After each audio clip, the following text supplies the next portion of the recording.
Hello. Today we're going to be talking about how to integrate Screencastify into Google Classroom. This video assumes that you know how to use Screencastify. We're going to be talking about what you do with your screencasts after you have created them. If you're not sure how to make a screencast using Screencastify, please refer to the video archive. There is a video that Jason did last week that will help you out with learning how to use Screencastify. What we're going to be doing in this session is learning some of the reasons why shared classroom isn't always the best option from Screencastify, learning how to find your videos in multiple ways, learning how to add videos to Classroom and to other Google products to make your instruction more engaging, and consider using some other sites to enhance your video instruction. It's a lot to do in 10 minutes, so let's get started. We are going to leave the presentation and we are going to go to a video that I've created in Screencastify. This is a little video about an astronaut, not necessarily something I'd really use in instruction, but it is available, so here it is. So the first thing we're going to talk about is what teachers tend to want to do when they have created a video in Screencastify.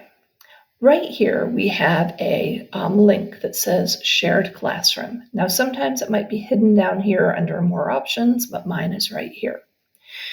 That seems like it's going to be really simple because if I click on it, I'm going to be able to choose my class, I'm going to be able to choose what exactly I want to do with it, and I'm going to be able to make a post right from Screencastify.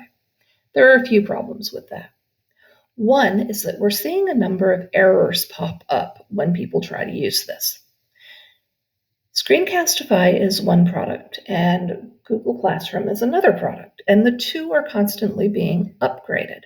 So very often when something is fixed in one, it can break something in the other.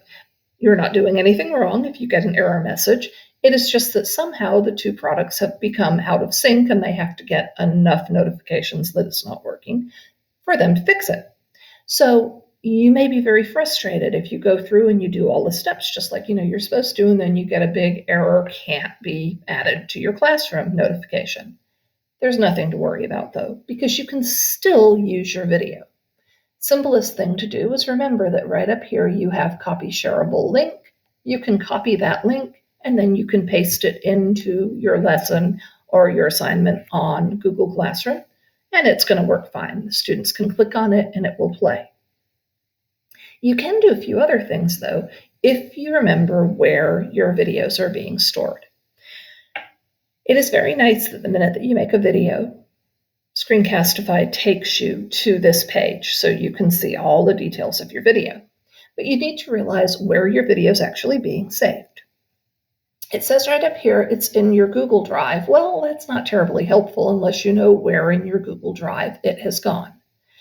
You can get to your videos in a number of different ways. You probably know that from the 3-line menu that will take you to My Recordings, and all of your recordings are here. You can do the exact same thing from the 3-line menu that is just in the launch box for the program itself. Here are the 3 lines. But the most useful way to use this is to remember that all of these videos are in your drive. I have gone into Google Drive. I am in simply My Drive.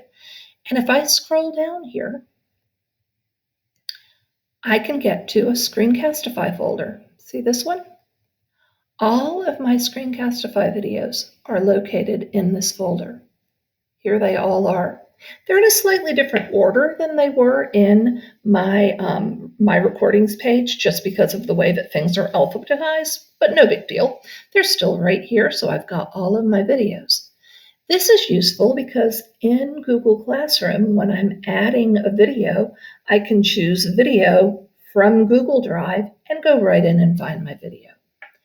Another nice feature and a nice thing to consider doing is if when you're in this folder, you actually make sure that it is shared, and I'm clicking on the little down arrow here, and I'm going to share. If you make sure that this folder is shared so that anyone with the link can view the videos, you'll never get an email again from a student saying, hey, I see that the video is there, but I can't see it. This is being incredibly slow, and I don't know why. There we go. I think it doesn't like me running so many things at the same time, so it has to think very hard.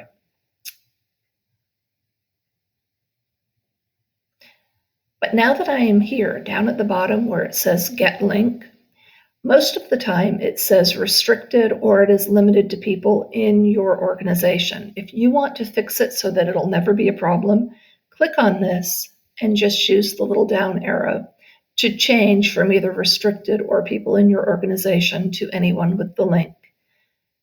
After you've done that, click Done, and from now on, anyone who needs to see your video will be able to see your video, which is a very nice thing.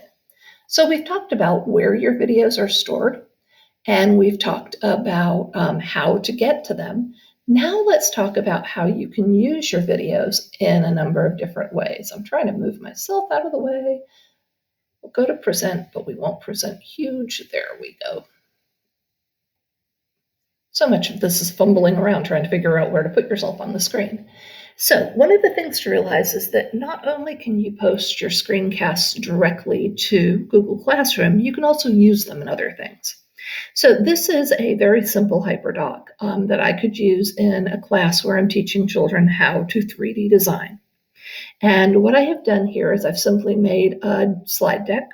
And to assign this, I would make a copy of the slide deck for every student. So I'd use the option in Google Classroom where I could make a copy for each kid. And then as they go through this, the very first slide says, watch this video to learn the basics of manipulating objects in Tinkercad. And here's the video. And if they hit play, it will play embedded right on this screen. And then on the next screen, I've given them their assignment, which is to do an activity in Tinkercad, take a picture of it, and paste it right here. Not very complicated, but I would get all of their pictures and I'd make sure that they had seen the instruction because they wouldn't be able to do this task without understanding what was said in the video with the instruction. I can also use my screencasts in avatar classrooms. Now you'll notice that I didn't say Bitmoji classroom. A lot of schools are asking their teachers not to use Bitmojis. That's perfectly fine. You don't need a Bitmoji to make an avatar classroom. So what I've done here is I have gotten a little avatar from a Peanuts avatar maker. She looks vaguely like me. I don't know. It's not as much as a Bitmoji might look like me, but at least I have a little character. There are tons of ways to do this. I have put her in a classroom, and here she is as the teacher. And the assignment that I want students to do with this Bitmoji classroom is watch another Tinkercad video. When they are done, click on the blocks to try it out, and this goes right to the Tinkercad website for them to log in. And then after they do the assignment, to reflect on how it went by clicking on the little notebook, which will take them straight to their Google Docs. So this is a fairly simple assignment. It's kind of engaging looking, but it's really just a hyperdoc with cartoon characters on it.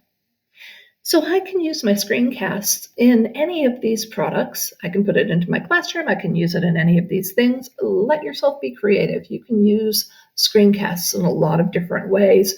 Think about the flow and the narrative of your lesson and make sure that it fits in and makes sense in what you're trying to do. The last thing I'm going to talk to you about is the fact that you can actually use your screencasts as videos in other products. You could post a screencast that you've made to Flipgrid or to Padlet and then ask the students to respond to your video. So they watch the video and then on the same screen, they respond. That would be a very good way to do it. Another thing that teachers are starting to do, which is really great, is use Edpuzzle. If you don't know a lot about Edpuzzle, you might want to contact a tech and have somebody, or an instructional technology coach, I should say, and have somebody help you out learning how to do this. But this is really fairly simple. All that you do is you add content. So I'm in my account and I'm on my content. You add content and you just put your videos in. It's really simple. It's an upload. And you actually can take things from Google Drive and add them directly to Edpuzzle, so you don't have to worry about downloading and uploading. And then you click on the video once it's uploaded, and over on this side, you have a few choices. I am going to edit this. And what I'm able to do now is I am able to cut it. So maybe I don't want it to be quite so long. So I could, oops, sorry, the music is playing here. I could move this over and I could actually cut it, and I would be able to make it so that that part is now able to be deleted if I wanted to. So I can do editing. I can also add voiceovers. If there's something I want to stop and explain to students, I could do that. Or the really powerful thing is I can add questions. So I can add multiple choice, open-ended, or notes. A note doesn't require your students to do anything. These two do. And I can add these so that the students can actually respond as the lesson is going on. This is nice because this is a lot like when we're doing actual classroom instruction and we talk for a bit and then we ask students to respond and then we talk for a bit. You can do that with Edpuzzle. All you need to do is think as you're making your screencast about where you want to put your questions and make sure that it's going to flow logically. So that's a lot of information, but these are a number of different things that you can do to really make your classroom come alive with screencasts, other than just posting them, having kids watch them, or in many cases, as we know, not watch them, and then have to do something with them. So I hope you enjoy playing with this, and I'll see you next time.